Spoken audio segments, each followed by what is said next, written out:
Hello friends, welcome to Runjun Kitchens and Vlogs. আজি মই আপোনালোকৰ ওচৰলৈ আকৌ ধুনীয়া এটা ৰেচিপি লৈ আহিছোঁ। ৰেচিপিটো হৈছে prawn। আগতেও মোৰ চেনেলত prawnৰ ৰেচিপি বনাই দেখুৱাইছোঁ আপোনালোকৰ সৈতে, কিন্তু আজি এই ৰেচিপিটো একেবাৰে সিম্পল হয় কিন্তু খাবলৈ অতিকৈ সোৱাদ লাগে আৰু মই অলৰেডি বনাই খাইছোঁ আৰু খাই খুবেই ভাল পালোঁ। সেইকাৰণে ভাবিলোঁ আপোনালোকৰ সৈতেও শ্বেয়াৰ কৰোঁ। কেতিয়াবা আপোনালোকৰ মন নাযায়নে বাৰু যে কিবা এটা ভালকৈ বনাই খাওঁ, তেতিয়া আপোনালোকে এই ৰেচিপিটো বনাই খাব পাৰে। আহকচোন ফ্ৰেণ্ডছ, মই ভিডিঅ'টোৰ মাজলৈ আপোনালোকক লৈ গৈছোঁ। আশা কৰোঁ আপোনালোক আটাই এই ৰেচিপিটো চাই ভাল পাব আৰু ভাল পালে নিশ্চয় লাইক এটা কৰিব আৰু ভিডিঅ'টোৰ তলত থকা বেল আইকনটো ক্লিক কৰিবলৈ নাপাহৰিব, কিয়নো মই আপলোড কৰা নতুন নতুন ৰেচিপিসমূহৰ ন'টিফিকেশ্যন আপোনালোকেই প্ৰথমতে পাব। আৰু চেনেলটো যেন প্লিজ ছাবস্ক্ৰাইব কৰে। বলকচোন এতিয়া মই ভিডিঅ'টোৰ মাজলৈ আপোনালোকক লৈ গৈছোঁ। এয়া মই ইনগ্ৰিডিয়েণ্টছসমূহ দেখুৱাইছোঁ। এয়া prawn লৈছোঁ। এই prawnৰ বাকলিখিনি আঁতৰাই ল'ব লাগিব আৰু মুখখন আঁতৰাই ল'ব লাগিব। এয়া দেখুৱাইছোঁ। এয়া চাওক, খুব ধুনীয়াকৈ চফা কৰি বাছি ল'ব। আৰু আন ইনগ্ৰিডিয়েণ্টছৰ ভিতৰত এয়া আলু লৈছোঁ। আলু এটা ডাঙৰকৈ মই কাটি লৈছোঁ। যদি আপোনালোকে আলু খাই বেয়া পায় তেতিয়া আলু নিদিলেও এই ৰেচিপিটো খাবলৈ খুবেই টেষ্টি হয়। এয়া এটা বিলাহী লৈছোঁ, মিহিকৈ কাটি লৈছোঁ। এয়া পিঁয়াজ লৈছোঁ, পিঁয়াজটো ডাঙৰ, মিহিকৈ কাটি লৈছোঁ। এয়া কেঁচা জলকীয়া দুটা লৈছোঁ। এয়া অলপ গোটা মছলা লৈছোঁ, ইলাচি, লং, ডালচেনি আৰু গোটা জিৰা লৈছোঁ। আৰু এয়া লৈছোঁ আপোনাৰ ইয়াতে আদা আছে, নহৰু আছে আৰু এটা সৰু পিঁয়াজ পিচি দিছোঁ। এইকাৰণেই দিছোঁ এইখিনি একেলগে পিচি পেলাই।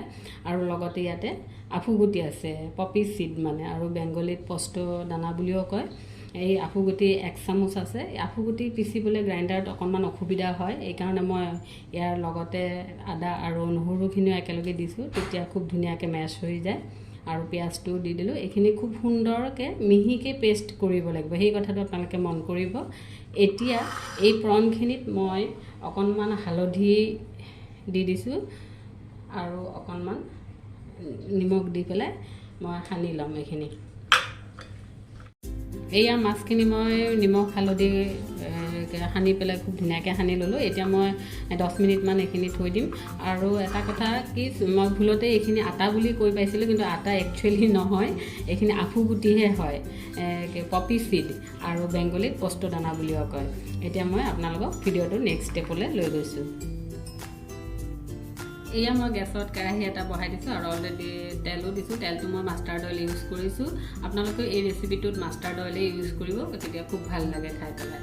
আৰু তেলখিনি ভালদৰে গৰম কৰি ল'ব, কিয়নো মাষ্টাৰ্ড তেলটো অলপ ষ্ট্ৰং হয়, কেঁচা কেঁচা গোন্ধটো যাব লাগে। আৰু এতিয়া মই আলুখিনি ইয়াতে ভাজি ল'ম, ৰঙচুৱাকৈ ভাজি ল'ম। এয়া আলুখিনি খুব ধুনীয়াকৈ ভজা হৈ গ'ল, অলপটো কালাৰটো চেঞ্জ হৈ গৈছে, ৰঙচুৱা হৈছে। এতিয়া মই এইখিনি নমাই দিম। এয়া গেছত তেল আছে, গতিকে তেল আকৌ এড নকৰোঁ। এতিয়া এই prawnখিনি মই ইয়াতে ভাজি ল'ম। prawnখিনি অইন মাছৰ নিচিনাকৈ খুব মানে ভালকৈ ফ্ৰাই কৰিব নালাগে, অকণমান জাষ্ট কোমল হ'লে হৈ গ'ল। আৰু অলপমান কালাৰটো চেঞ্জ হ'লে মই নমাই থ'ব লাগিব, কিয়নো বেছিকৈ ভাজি দিলে খুব টান হৈ যায়। এয়া মাছখিনি ভজা হৈ গ'ল। ভজা মানে বহুত বেছি ভাজিব নালাগে, এয়া জাষ্ট কালাৰটো চেঞ্জ হৈছে। এতিয়া মই এইখিনিও নমাই থৈ দিম। এয়া কেৰাহীত তেল আছে, গতিকে আকৌ মই পুনৰ তেল এড নকৰোঁ। এতিয়া মই ইয়াতে ইলাচি, লং, ডালচেনি যে লৈছিলোঁ সেইখিনি দি দিম আৰু লগতে এই গোটা জিৰাখিনিও দি দিম।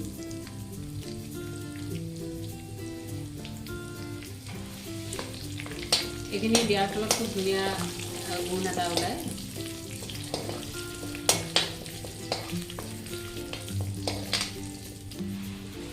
এয়া এইখিনি খুব ধুনীয়া গোন্ধ ওলাইছে। এতিয়া মই ইয়াতে পিঁয়াজখিনি দি দিম।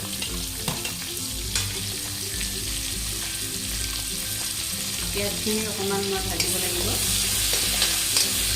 আৰু লগতে কেঁচা জলকীয়া দুটাও দি দিছোঁ। এয়া পিঁয়াজখিনি খুব ধুনীয়াকৈ ৰঙচুৱাকৈ মই ভাজি ল'লোঁ। এতিয়া মই ইয়াতে বিলাহীখিনি দি দিম।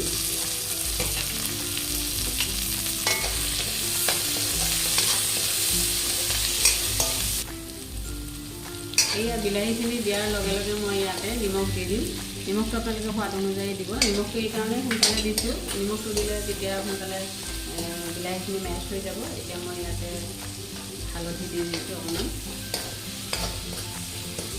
আৰু এতিয়া মই ইয়াতে এই জিৰা গুড়ি ধনিয়া গুড়ি মই জেনেৰেলি ঘৰত কৰিয়েই থওঁ আৰু আপোনালোকৰ আগৰ ৰেচিপিবিলাক বনাওঁতে মই কৰি আহিছোঁ গোটা জিৰা ধনিয়া মই শুকানকৈ ভাজি লওঁ আৰু অকণমান তাত লং ইলাচি দালচিনিও দিওঁ শুকান জলকীয়া দিওঁ এনেকৈ মই এটা মছলা ঘৰতে বনাই থওঁ আৰু সেই মছলা ইয়াতে 1 চামুচ দিছোঁ মই ইয়াতে আৰু আপোনালোকে যদি তেনেকুৱা নাথাকে আপোনালোকে বজাৰৰ পেকেট গুড়ি মছলাৰ পেকেট দি দিব পাৰিব জিৰা ধনিয়া মই এইটো ঘৰত বনাই থোৱাটো দিলে বেছি ভাল হয় আৰু এয়া এইখিনি দি দিছোঁ আফু গুটি পেষ্টখিনি আৰু এই পেষ্টখিনি দিবলৈ মই খুব ধুনীয়াকৈ এই মছলাখিনি মিক্স কৰিব লাগিব আৰু ভাজিব লাগিব এই ভজাটোৰ ওপৰতেই আপোনাৰ এই ৰেচিপিটোৰ টেষ্টটো আপোনালোকৰ কম বেছি নিৰ্ভৰ কৰিব ভাল বেয়াটো গতিকে আপোনালোকে যিমান সুন্দৰকৈ ভাজিব সিমানেই ধুনীয়া হ'ব ৰেচিপিটো ডিলিচিয়াছ হ'ব খাবলৈ এতিয়া মই ইয়াতে অকণমান কালাৰৰ কাৰণে কাশ্মীৰী জলকীয়া গুড়ি দি দিছোঁ কিন্তু আপোনালোকে নিজৰ ইচ্ছাৰ কথা যদি আপোনালোকে নিবিচাৰে স্কিপ কৰিব পাৰিব কিন্তু দিলে ধুনীয়া হয় দেখিবলৈ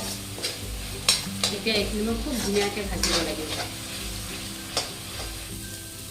এয়া মছলাখিনি খুব ধুনীয়াকৈ মই ভাজিলোঁ এতিয়া মই ইয়াতে আলুখিনি দি দিছোঁ এই ৰেচিপিটো একচুৱেলি বেংগলী ৰেচিপি হয় গতিকে ইয়াতে অকণমান মই চেনি দি দিছোঁ বেংগলী ৰেচিপি হ'লে চেনিটো দিবই লাগিব কিন্তু যদি আপোনালোকে আৰু খাই বেয়া পায় বা নাখায় তেতিয়াহ'লে স্কিপ কৰিব এইখিনি খুব ধুনীয়াকৈ থওক মই তেলটো কমপ্লিট ছেপাৰেট হৈ গৈছে মছলাৰ পৰা এনেকৈ আপোনালোকে ভাজিবলৈ চেষ্টা কৰিব তেতিয়া ৰেচিপিটো খাবলৈ খুব ধুনীয়া হ'ব ল' টু মিডিয়াম ফ্লেমত ভাজিব হাই ফ্লেমত দি দিব নহ'লে মছলাখিনি জ্বলি যাব এতিয়া অলমষ্ট হৈয়ে গৈছে মছলাখিনি ভজা মই এতিয়া পানী দি দিম গৰম পানী দিব লাগিব সেই কথাটোলৈ মন কৰিব আপোনালোকে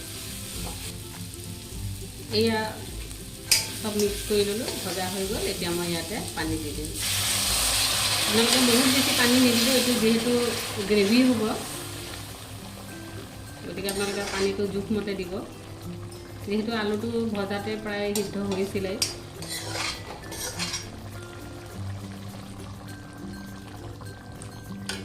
কিমানমান পানী দি দিব দিলে অকণমান উতলিব লাগিব তেতিয়া এডজাষ্ট হৈ যাব এতিয়া আপোনালোকে এই প্ৰনখিনি ইয়াতে দি দিব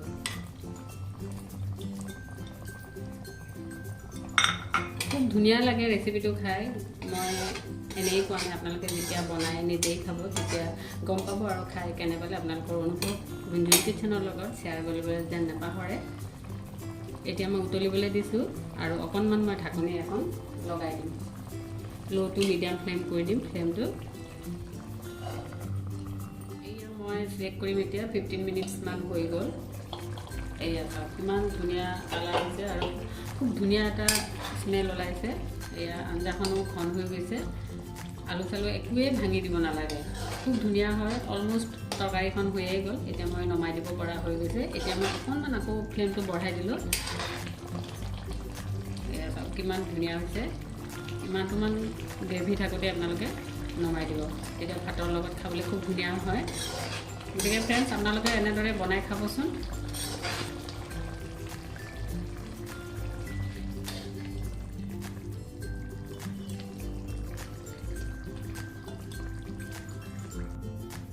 এয়া আপোনালোকৰ গৰম গৰম প্ৰন কাৰী ৰেডি হৈ গ'ল গতিকে ফ্ৰেণ্ডছ আজিলৈ আহিছোঁ পুনৰ আন এটা নতুন ৰেচিপিৰ সৈতে লগ পাম ধন্যবাদ